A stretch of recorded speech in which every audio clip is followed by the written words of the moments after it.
뇌발달 얘기 잠깐 네. 하셨는데 이제 턱뼈 교정만으로도 똑똑해지고 학습 능력이 좀 좋아지고 그런다는 얘기일까요? 네, 아주 정확한 말씀입니다. 어, 예, 뇌 발달. 그러면 뇌 중에 가장 중요한 뇌는 전두엽이에요.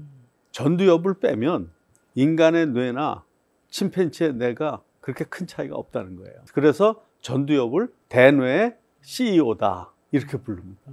예, 전두엽의 기능은요, 크게 세 가지.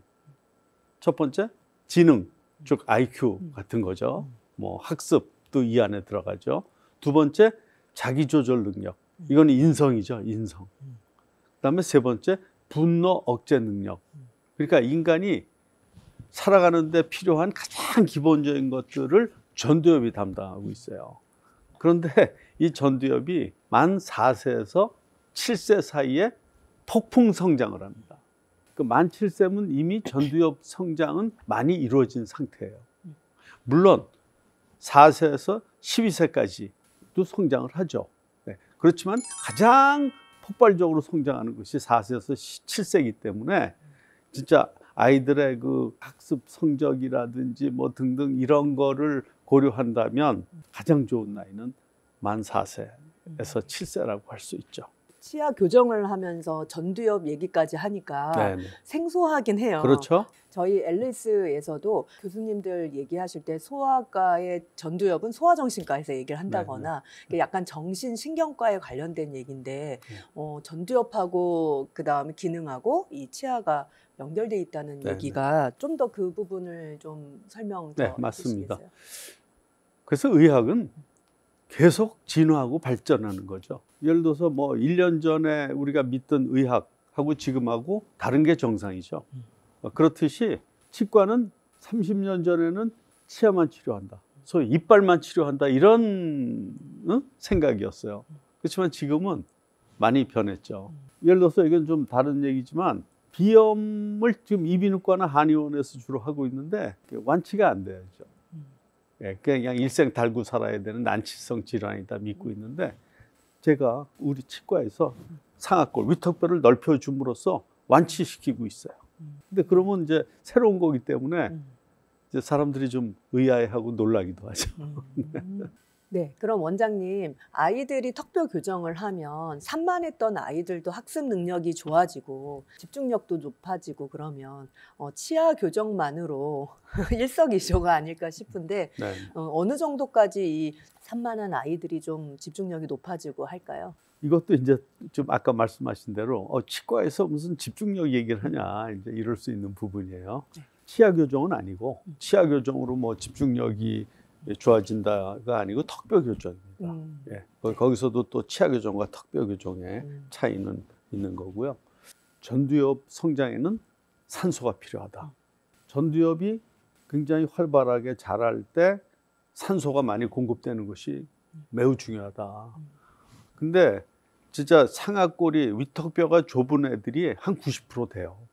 숨길이 좁아져 있는 경우에는 산소가 충분히 공급이 안 되고, 그러면 전두엽 성장이 아무래도 지연되죠.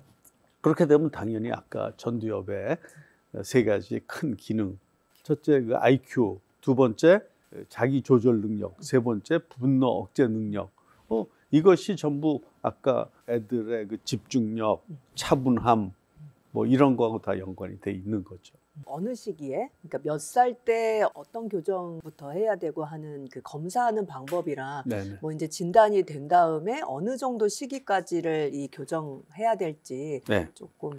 그것도 굉장히 중요한 얘기입니다. 네. 언제 치과를 데려가야 되는지. 물론 뭐 충치 이런 것 때문에 이제 데려가시지만 턱뼈 교정, 우리의 턱뼈가 좀 잘 자라고 있는지, 치아는 어떤지, 이걸 위해서는 저는 4세가 굉장히 중요한 나이라고 생각합니다. 만 4세에 치과, 그것도 치과보다는 교정 전문 치과를 데려가시기를 권유하고 싶어요. 근데 원장님 4세에 교정치과를 가는 엄마들이 네. 알지 않고는 힘들잖아요. 그냥 치아 건강 검진을 받으러 보통 치과를 가잖아요. 네네. 그런 데서 턱뼈 교정 이런 얘기를 들어볼 수는 없잖아요. 없죠. 네. 네. 미국은 교정이 전문화가 된 지 100년이 넘어요. 근데 우리나라는 역사가 좀 짧기 때문에 아직 일반인들의 인식이 교정 전문 이런 게 좀 약하죠. 근데 이제 미국에서는 일반 치과 의사는 덴티스트라고 부르고 교정 전문의는 올소돈티스트라고 불러요. 이름도 달라요. 아직은 우리나라는 저 교정에서 전문성 역사가 그렇게 오래되지 않기 때문에 어디를 데려가야 될지 일반 치과를 데려갔는데 교정을 물어볼 수 있잖아요. 근데 그 치과 선생님은 교정의 전문성이 별로 없는 분 같으면 그러면 이제 거기서 혼란이 초래될 수 있죠. 그러면은 그 시기를 좀 놓쳐서 4세를 지났다고 해도 네. 그 다음에 또 할 수 있는 나이대가 뭐 언제가 또 있을까요? 뭐 만 12세 전에는 턱뼈 교정이 가능한 시기거든요. 12세면 이제 치아 교정 시기란 말이에요. 그것 때문에라도 교정 전문 치과에 데리고 갈 거란 말이죠. 그럼 그때라도 늦진 않았다.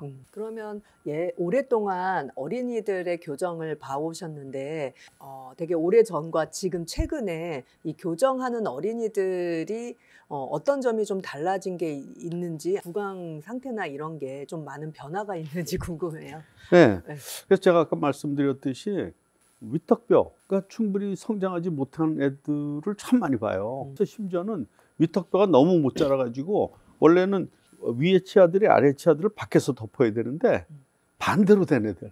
그러니까 위턱뼈가 그냥 거의 못 자라가지고 왜소해서 아래 턱에 갇힌 그런 애들도 많이 보인다. 소위 반대교합이라고 그러는데. 그럼 반대교합은 어떤 게 문제가 될까요?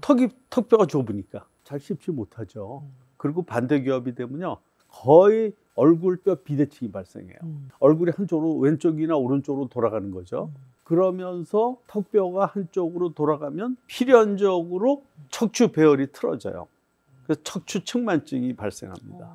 척추 측만증은 성장기 아이한테 되게 안 좋은. 네, 키도 안 크고. 네. 그러니까 그런 경우는 척추 측만증을 고치는 게 아니라 위턱뼈를 바로 잡으면 측만증은 저절로 고쳐지는 거죠. 아니, 치과에서 웬 척추? 이렇게 얘기할 수 있는데 아까 말씀드렸듯이 이런 것들이 전부 예전에는 몰랐던 것들이 밝혀지는 거다. 위턱뼈가 좁다는 거는 애 일생에 엄청난 마이너스 효과가 있어요. 그럼 어렸을 때 전두엽을 충분히 키우지 못했다. 그러면 호전이 되고 그런 건 전혀 아니에요. 굉장히 힘들게 살아야 돼요. 그런 사람들 참 많이 봅니다. 40대, 50대에 위턱이 좁아가지고 숨이 잘 안 쉬어지고 그래서 심한 비염이 있고 심지어는 우울증 걸린 사람도 봤고요. 그것 때문에 직장 생활을 못하는 사람도 봤고요. 위턱뼈 좁은 것이 방치되는 것은 진짜 무서운 결과를 초래할 수 있다.